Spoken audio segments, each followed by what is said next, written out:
Okay.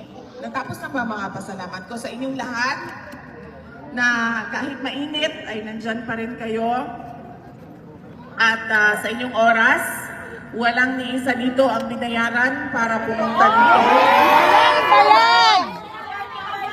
Oo nga. Walang bayan!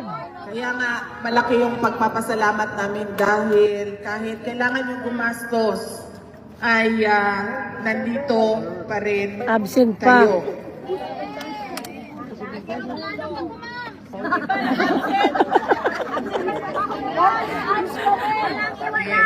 Kararating ko lang Tapos yung kahapon iba walang lang. tulog.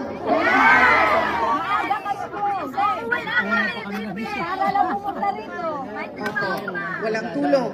Tapos yung iba nagpalit ng day off. Nag-absent! Nag-call in sick. Nagsiklim. Pwede pala yun? Pwede, pwede. Bawal picture. Bawal video picture. Baliktad! Pero nandito pa rin kayo. Bakit? Bakit nandito tayong lahat? Para kay Tatay Digong! Para sa bayan. Para sa isang Pilipino na sa pilitang kinuha doon sa ating bansa. Hinila, tinulak, aakyat ng eroplano at dinala dito sa Dahig para ikulong. Ipaglaban si Tatay Digong! Wala kang mahahanap na bansa sa buong mundo na ibinibigay ang kanilang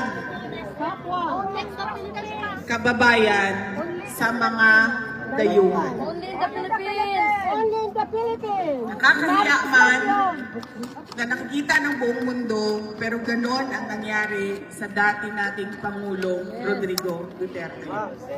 Saan ba nagsimula ito lahat?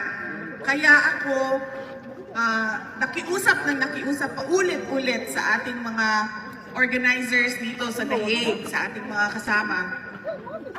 Gusto ko sana magsalita sa harap ng ICC kasi gusto ko marinig ng ICC kung anong ginawa nila at ano yung pride na pinagpipilitan nila na hawakan at ikulong ang dating Pangulong Duterte.